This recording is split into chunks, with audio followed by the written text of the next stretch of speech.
बिस्मिल्लाहिर्रहमानिर्रहीम अस्सलाम वालेकुम defence lovers, welcome to defence analysis P K हाजिर एक नए एपिसोड के साथ। आज मैं बात करूंगा स्पेसिफिकली पाकिस्तान नेवी की रिसेंटली कमीशन की जाने वाले पीएनएस बाबर के ऊपर। पीएनएस बाबर बेसिकली किस क्लास की शिप है, इसके अलावा इसके कुछ सब सिस्टम्स, आर्मामेंट, इसके अंदर यूज़ होने वाले इलेक्ट्रॉनिक वॉरफेयर, इस प्रोजेक्ट की कुछ हिस्ट्री, इन तमाम बातों को वीडियो में आगे चल कर डिस्कस करूंगा। तो चलिए वीडियो स्टार्ट करते हैं। आए 21 मिनट रह के दिखाएं पाकिस्तान की air space.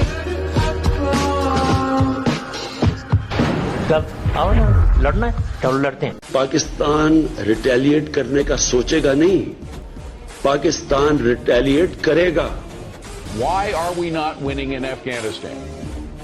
One word, Pakistan.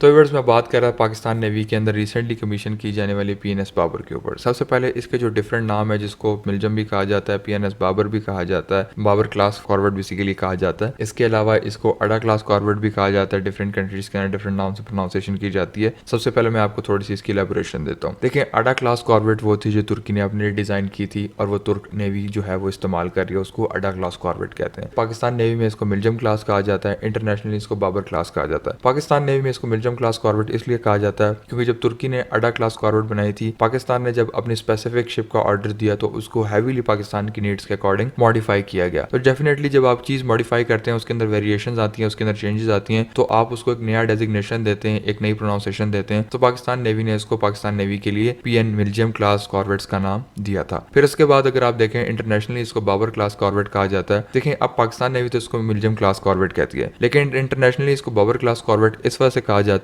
क्योंकि जब पाकिस्तान नेवी ने 4 मिडजम क्लास की कॉर्वेट का ऑर्डर दिया था, उनमें सबसे पहली शिप जो थी वो पीएनएस बाबर थी। तो उसी हिसाब से इसका नाम जो इंटरनेशनली बाबर क्लास कॉर्वेट कहा गया है, वो इस पहली शिप के नाम के ऊपर रखा गया है और इंटरनेशनली वर्ल्ड वाइड इसको बाबर क्लास कॉर्वेट कहा जाता है। अब आपको आई बिलीव कि यहाँ पर इंफॉर्मेशन क्लियर होगी। Babur class internationally, MILGEM class Pakistan navy के लिए और अडा क्लास तुर्किश नेवी जो है वो अपनी शिप जो इस्तेमाल करती है उनका नाम है। व्यूअर्स, अब मैं बात कर लेता हूँ इस प्रोजेक्ट की कुछ हिस्ट्री के ऊपर। ग्रेजुअली होता क्या है कि अगर आप किसी भी कंट्री की तरफ देखते हैं तो उसकी कुछ स्पेसिफिक फोर्सेज होती हैं, army, navy, air force, maximum countries की यही होती हैं अमेरिका को छोड़ के। अमेरिका के पास मेरीन कॉर्प्स भी है, उनके पंगे भी ज्यादा है तो उनका फोर्स भी ज्यादा चाहिए। एनीवे, मैं बात करता आर्मी, एयरफोर्स और नेवी के ऊपर। अगर आप पाकिस्तान की एयरफोर्स को देखेंगे, पाकिस्तान की एयरफोर्स ने with the passage of time अपने आप को ग्रेजुअली बड़ा जबरदस्त इंप्रूव किया है। फाइटर जेट की डोमेन में हो, इलेक्ट्रॉनिक वॉरफेयर के डोमेन में हो, साइबर की डोमेन में हो, एयर टू एयर रिफ्यूलिंग की डोमेन में हो, स्टैंड ऑफ जैमिंग की डोमेन में हो या इवाक्स की डोमेन में हो, हर डोमेन के अंदर एयरफोर्स ने बड़े अच्छे तरीके से परफॉर्म किया है। एटलीस्ट अपने से बड़े एडवर्सरी को काउंटर करना उनको अच्छे तरीके से आता है। अगर आप आर्मी की तरफ देखें तो आर्मी जो है वो पहले हमारी वीक समझी जाती थी, लेकिन पिछले 1-1.5 डेकेड्स के अंदर जो है पाकिस्तान की आर्मी ने बड़े अच्छे तरीके से अपने आप को रीशेड्यूल किया है और उन्होंने बड़ी जबरदस्त रॉकेट फोर्स जो है वो बना ली है। पाकिस्तान आर्मी ने अपने आर्मर डिवीजन को बड़े जबरदस्त तरीके से इस्तेमाल किया है। उन्होंने अच्छे और बेहतरीन टैंक जो है वो अपनी फोर्स के अंदर ला खड़े किए हैं। इसके अलावा अगर आप देखेंगे पाकिस्तान की इन्फेंट्री को, तो पाकिस्तान की इन्फेंट्री जबरदस्त इन्फेंट्रीज के अंदर एक समझी जाती है। तो ये जो सारी चीजें पाकिस्तान की एयरफोर्स और आर्मी को बड़े जबरदस्त बनाते हैं। लेकिन समहाउ जब आप नेवी की तरफ देखते हैं तो पाकिस्तान नेवी के जो एक्सक्लूसिव इकोनॉमिक जोन है, जो हमारे बेसिकली नेवल बॉर्डर्स हैं हरफ आम में, जिनको नेवल बॉर्डर्स कहा जाता है, वो जो है इतने ज्यादा बड़े नहीं है। उस हिसाब से पाकिस्तान की जो नेवी थी उनके पास सफिशिएंट वेपन मौजूद थे। लेकिन अब रिसेंटली कुछ जियो पॉलिटिक्स शिफ्ट्स आए हैं पाकिस्तान के अंदर। जो है आपको पता है कि चाइना ने एक बड़ी इन्वेस्टमेंट की है गवादर पोर्ट के ऊपर। दुनिया की सबसे ज्यादा ट्रेड जो है वो गवादर से गुजरा करेगी। तो आप देख सकते हैं कि जिस तरीके से आपकी इकोनॉमी एक्सपैंड करती है, जिस तरीके से आपका बिजनेस एक्सपैंड करता है, उस इकोनॉमी, अपने बिजनेस और अपने अफेयर्स को प्रोटेक्ट करने के लिए आपके पास मॉडर्न डे मशीनरी होना जरूरी है, ताकि आप फ्यूचर के अंदर आने वाले एडवांस थ्रेट को उसी तरीके से न्यूट्रलाइज कर सकें। डेफिनेटली अगर आपने कोई नए जराइम जो है उनको काउंटर करना है तो आपके पास उस हिसाब से सब सिस्टम्स भी होने चाहिए ताकि आप उनको जाके काउंटर कर सकते हैं। ये तो नहीं है आप शिप के ऊपर बैठ जाएं और आप अपने हाथ में एक राइफल ले लें और कहें कि भाई मैं मॉडर्न डे बड़ी बड़ी शिप्स को काउंटर कर लूंगा, या आप बड़े थ्रेट्स को न्यूट्रलाइज कर लेंगे या किसी सबमरीन को मार देंगे। तो ऐसी पॉसिबिलिटी एग्जिस्ट नहीं करती। आपको अच्छे मैरीटाइम पेट्रोल एयरक्राफ्ट चाहिए, आपके पास अच्छे शिप्स होना जरूरी है, आपके पास एक क्वाइट और सेंसिबल सबमरीन होना जरूरी है। इसके अलावा और बहुत सारी चीजें होती हैं जो किसी नेवी के लिए बहुत ज्यादा इंपॉर्टेंट होती हैं। तो ये जो सारी चीजें हैं इसके अंदर पाकिस्तान नेवी को अगर आप देखें, पाकिस्तान ने गवादर की पोर्ट जब इसकी रनिंग होगी तो उससे बहुत ज्यादा कार्गो सिस्टम गुजरेगा। चाइना दुनिया के अंदर इस वक्त सबसे बड़ा मैन्युफैक्चरर है और इसकी तमाम ट्रेड जो है वो ज्यादातर गवादर से गुजरेगी। तो ऐसे सिचुएशन में पाकिस्तान को जो है वो थ्रेट्स भी ज्यादा होंगे और पाकिस्तान को जो चैलेंजेस है वो भी ज्यादा दरपेश होंगे। उसी हिसाब से पाकिस्तान नेवी मॉडर्नाइजेशन कर रही है। मॉडर्नाइजेशन के अंदर पाकिस्तान ने टाइप 054 AP फ्रिगेट चाइना से हासिल की हैं। पाकिस्तान ने 8 सबमरीन ऑर्डर किए हुए हैं, वो भी आ रही हैं पाकिस्तान नेवी के पास। इसी असना के अंदर पाकिस्तान नेवी ने ये मिल्जियम क्लास शिप ये भी ऑर्डर की है। तो ये कुछ इसकी प्रोजेक्ट हिस्ट्री है। प्रोजेक्ट हिस्ट्री के अंदर क्या क्या चीजें हैं कि पाकिस्तान ने बेसिकली एक टेंडर अनाउंस किया था कॉर्वेट्स के लिए, फ्रिगेट्स के लिए भी किया था। फ्रिगेट्स वाला टेंडर जो है वो चाइना के पास चला गया, और कॉर्वेट्स के लिए गया था तो कॉर्वेट्स जो है वो पाकिस्तान ने तुर्की के साथ अलायंस किया। ये तो हो गई बात कुछ पाकिस्तान नेवी की ये जो शिप्स हैं और मॉडर्नाइजेशन की हिस्ट्री के ऊपर, जिस तरह मैंने स्टार्ट के अंदर बताया था कि मैं बैकग्राउंड बना रहा हूँ। आई होप यहाँ पर आपको काफी सारी चीजें समझ आ गई होंगी। अब बात करते हैं स्पेसिफिकली इस मिल्जियम क्लास की कॉर्वेट के ऊपर। मिल्जियम क्लास कॉर्वेट के अंदर क्या था, बुनियादी तौर पर पाकिस्तान नेवी ने एक टेंडर अनाउंस किया। उन्होंने बताया कि हमें इस टनेज की या इस क्लास की शिप चाहिए और इसके ऊपर इस किस्म के सेंसर्स, इस किस्म के आर्मामेंट्स और इस किस्म की चीजें जो है वो लगी होनी चाहिए। फिर डिफरेंट मैन्युफैक्चरर ने आर अक्रॉस द ग्लोब वहां पर शिरकत की। At the end of the time Pakistan ने तुर्किश शिप्स जो है उनको प्रेफर किया। देखिए जिस तरह किसी एयरक्राफ्ट को परचेज करने के पीछे बहुत सारी चीजें होती हैं, इस तरह एक शिप को परचेज करने के भी बहुत सारी चीजें होती हैं उसके पीछे भी। मिसाल के तौर पर उसके पीछे जियोपॉलिटिकल अफेयर्स भी होते हैं, उसके पीछे प्राइसिंग भी होती है, उसके पीछे ट्रांसफर ऑफ टेक्नोलॉजी भी होती है, उस कंट्री का ट्रैक रिकॉर्ड होता है कि वो स्पेयर, रिपेयर, मेंटेनेंस, फैसिलिटी के हवाले से किस तरीके से वो किरदार अदा कर सकता है। ये सारी चीजें मिलकर किसी भी डील की कंप्लीशन के अंदर एक अहम किरदार अदा करती हैं। तो पाकिस्तान की अगर आप देखें, तुर्की का स्ट्रेटेजिकली भी लाइंस बहुत ज्यादा जबरदस्त है, मिलिटरीली भी, इसके अलावा हमारे रिलीजियस हिसाब से भी तुर्की हमें काफी ज्यादा नजदीक है। तो ये बुनियादी तौर पर वो तमाम फैक्टर्स है जिन्होंने इस डील को कंप्लीट करने में बहुत इंपॉर्टेंट और बुनियादी किरदार अदा किया है। इसके अलावा अगर आप देखें तो हमने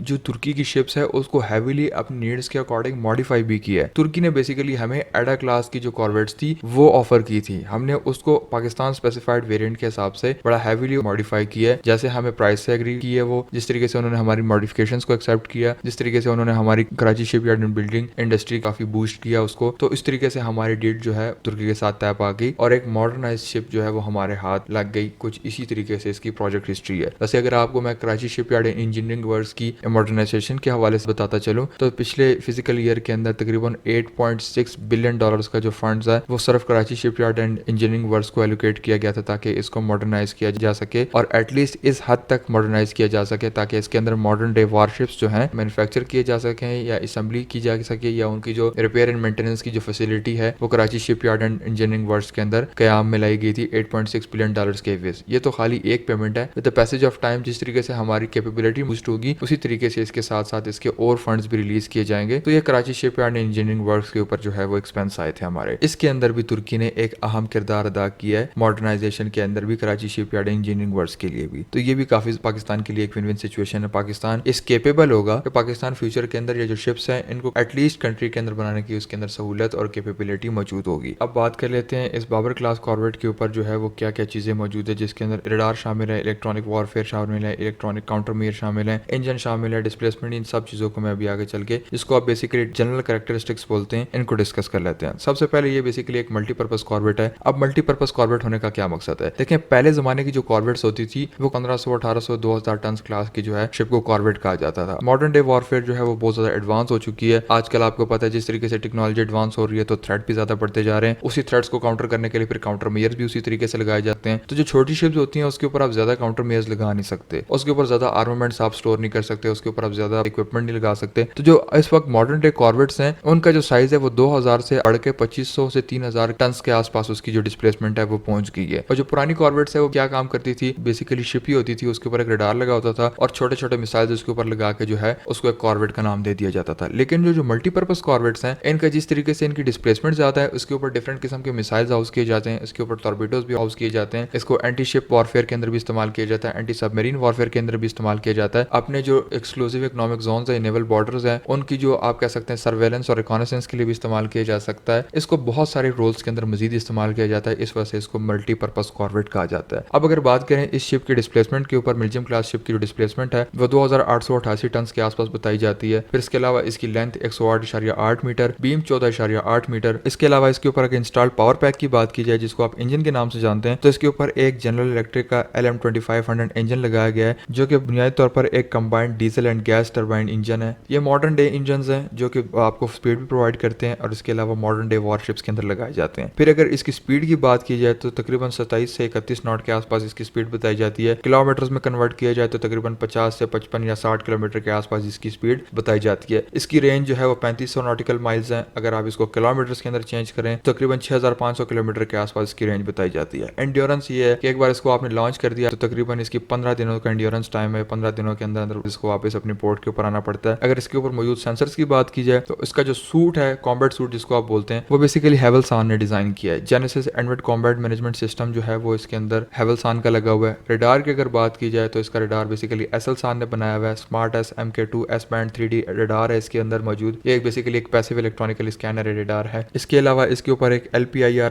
रडार भी मौजूद है जिसको आप लो प्रोबेबिलिटी ऑफ इंटरसेप्ट रडार बोलते हैं, वो भी बेसिकली एसएलसान ने तैयार किया हुआ है। इसके अलावा जो इसका फायर कंट्रोल रडार है वो भी बेसिकली एसएलसान ने डिजाइन किया हुआ है। इसके अलावा अगर इसके ऊपर आप नेविगेशन सिस्टम देखें तो GPS based initial navigation system इसके ऊपर मौजूद है जो कि बेसिकली नॉर्थरोप ग्रोमन ने बनाया है, L270। इसके बाद इसके ऊपर अगर आप सोनार की बात करें तो सोनार जो है वो तुर्की का बनाया हुआ है, मेटेक्सान का बनाया हुआ हल माउंटेड सोनार इसके ऊपर मौजूद है। ट्रैकिंग सिस्टम्स की बात करें तो इसके ऊपर एसएलसान का CI electro optical surveillance system मौजूद है। एसएलसान का पीरी infrared search and track system भी मौजूद है, IRSC सिस्टम जिसको आप बोलते हैं। और अगर डाटा लिंक की बात की जाए तो इसके ऊपर पाकिस्तान का अपना डेवलप किया जाने वाला Pakistan link green tactical data link system इस्तेमाल किया जाता है। वैसे तुर्की जो है वो इसके ऊपर नेवल इंफॉर्मेशन एक्सचेंज सिस्टम इस्तेमाल करते हैं जिसको आप नेक्सस के नाम से जानते हैं। अगर इलेक्ट्रॉनिक वॉरफेयर की और डिकॉयज की बात की जाए तो इसके ऊपर जो है वो एसएलसान का RS-2NC radar electronic counter mayor system इस्तेमाल किया जाता है। आर्मामेंट्स की बात की जाए तो इसके ऊपर एयर टू एयर वॉरफेयर के अंदर 12 एल्बर्ट्रॉस के NG surface to air missile launcher लगे हुए हैं। इसके अलावा एंटी सरफेस वॉरफेयर के अंदर 2 triple cell missile launcher system भी मौजूद हैं। इसके अलावा एंटी सबमरीन वॉरफेयर के अंदर 2 triple cell light weight torpedo इससे आप फायर कर सकते हैं। गन्स जो है वो मेन गन इसकी ऑटो मेलिरा की 76 मिलीमीटर नेवल गन है। एसएलसान की एक 35 millimetre close in weapon system भी इसके ऊपर मौजूद है और एसएलसान का स्टॉप 25 मिलीमीटर का रिमोट वेपन सिस्टम भी इसके ऊपर मौजूद है। डिकॉयज की बात की जाए जो कि बेसिकली टॉर्पीडो को डिकॉय करते हैं तो टॉर्पीडो काउंटर मेयर सिस्टम इसके ऊपर मौजूद है जो कि एसएलसान का हिजर है। इसके अलावा इस शिप के ऊपर एक फ्लाइट डेक भी मौजूद है जिसके ऊपर आप एक हेलीकॉप्टर रख सकते हैं। हेलीकॉप्टर ज्यादातर किसके लिए इस्तेमाल कर सकते हैं? सर्च एंड रेस्क्यू के लिए लोग इस्तेमाल करते हैं। इसके अलावा दूसरी जो नेवल नीड्स हैं ट्रांसपोर्ट के लिए, इसके लिए भी इस्तेमाल कर सकते हैं। और एंटी सबमरीन वॉरफेयर के अंदर भी हेलीकॉप्टर्स इस्तेमाल किए जाते हैं या इसके ऊपर से जो है एयर लॉन्च टॉर्पीडोज जो हैं उनको भी फायर किए जाते हैं। तो बुनियादी तौर पर हेलीकॉप्टर के डिफरेंट यूजेजेस हैं डिफरेंट रोल्स के अंदर। तो ये इसकी कुछ बेसिक स्पेसिफिकेशंस है जो मैंने आपके साथ शेयर की। व्यूअर्स, ये थी आज की वीडियो, आज की इन्फॉर्मेशन। होपफुली आपको पसंद आई होगी। Let me know in the comment section video आपको कैसी लगी। वीडियो आखिर तक देखने का बहुत बहुत शुक्रिया। मैं आपसे मिलता हूँ इस तरह की एक नई वीडियो में, तब तक के लिए अल्लाह हाफिज। पाकिस्तान जिंदाबाद।